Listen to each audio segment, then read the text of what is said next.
The last thing I expected to find in my grandmother's attic was a pair of antique spectacles that would show me things I was never meant to see.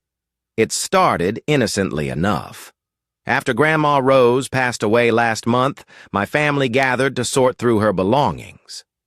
The old Victorian house creaked with decades of memories, each room holding fragments of a life well lived.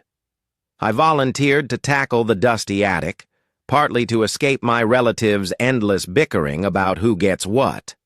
Among the cobweb-draped boxes and forgotten furniture, I discovered an ornate wooden case tucked behind a mirror. The brass hinges squeaked as I opened it, revealing a pair of wire-rimmed glasses with peculiarly thick lenses. They seemed to shimmer with an oily rainbow-like quality that made my eyes water just looking at them. A yellowed note lay beneath the spectacles, written in Grandma's spidery handwriting. For those who wish to see beyond the veil, beware what lurks in reflection's tale. I almost laughed. Grandma had always been eccentric, collecting what she called curiosities from estate sales and antique shops. These glasses were probably just another oddity she'd picked up somewhere. But something about them intrigued me.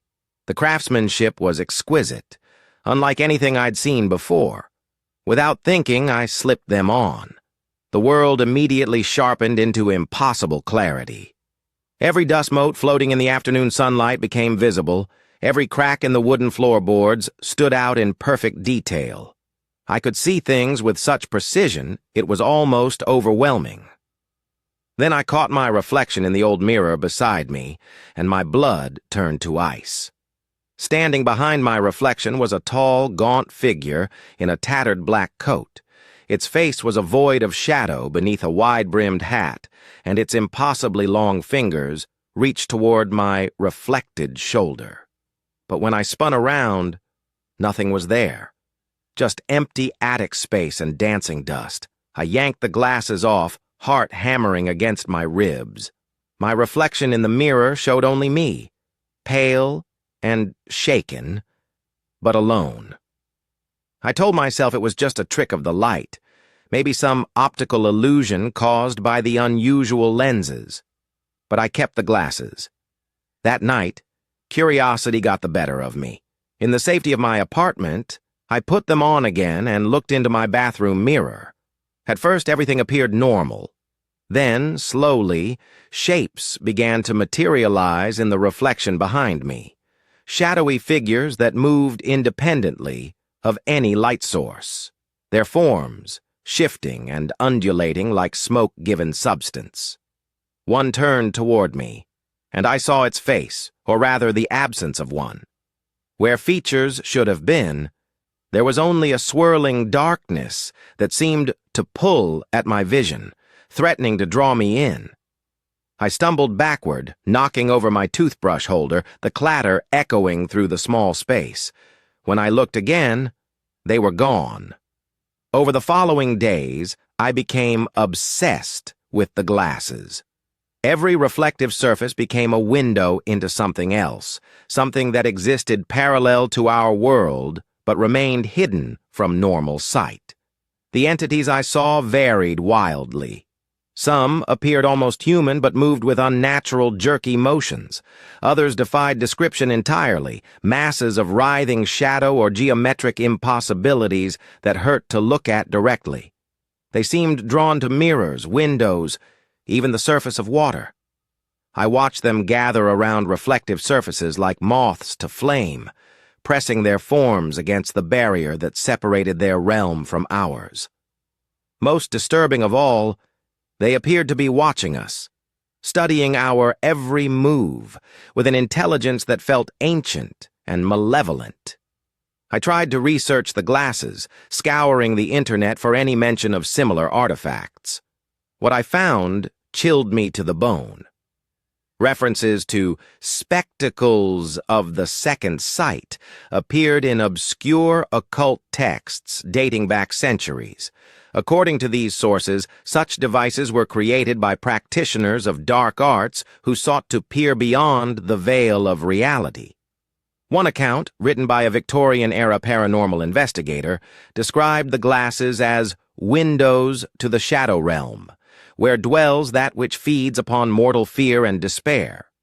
The investigator claimed that prolonged use of such devices could thin the barrier between worlds, allowing the entities to cross over. I should have stopped using them then, should have locked them away, or destroyed them entirely. But the compulsion was too strong. The glasses had become an addiction, and I found myself unable to resist their pull. The breakthrough came on a rainy Thursday evening. I was standing in my kitchen, glasses perched on my nose, staring into the dark window above the sink. The entities were there as always, but tonight they seemed agitated, moving with frantic energy. Then I noticed something that made my stomach drop. One of them was pointing at me. Not at my reflection, but directly at me, as if it could see through the glass barrier. Its eyeless face turned toward mine, and I felt a connection form between us, a bridge of awareness that transcended the physical divide. In that moment, I understood with horrifying clarity that they had always been able to see me, just as I could see them. The entity began to move, not within the reflection but around it, disappearing from the window's surface only to reappear in the chrome surface of my refrigerator. It was traveling between reflective surfaces, using them as doorways to navigate its shadowy realm. Panic seized me as I realized what was happening. The barrier wasn't just thinning, it was breaking down entirely. The entity moved from the refrigerator to the glass door of my microwave, then to the polished surface of my coffee pot, each jump bringing it closer to something I couldn't quite grasp. Then I saw it in my phone screen. The black rectangle reflected my terrified face, but behind it stood the entity, now close enough that I could see details that defied comprehension. Its form seemed to shift between dimensions, existing in spaces that shouldn't have been possible. And it was reaching forward, its impossibly long fingers stretching toward the surface of the screen. I dropped the phone, and it clattered to the floor, screen cracking on impact. But even through the spider web of broken glass, I could see the entity pressing against the barrier, its form distorted by the fractured reflection, but more present than ever before.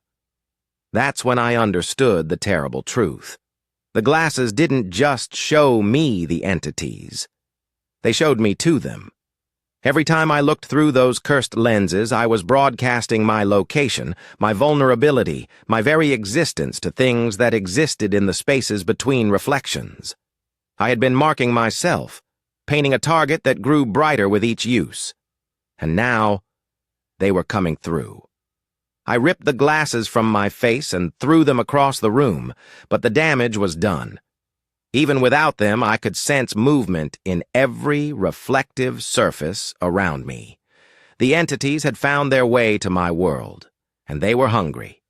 As I write this, sitting in my windowless basement with every mirror in the house covered or removed, I can still feel them watching. They're patient, these shadow dwellers, content to wait for the perfect moment to emerge fully into our reality. I've hidden the glasses where no one will find them, but I know it's only a matter of time before someone else discovers their power. The cycle will begin again, and the barrier between worlds will weaken further. If you ever find a pair of antique spectacles that seem to shimmer with their own light, if you discover a note warning about seeing beyond the veil, please heed this warning.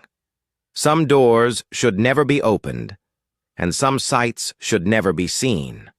Because once you've looked into the shadow realm, it looks back into you, and it never stops watching.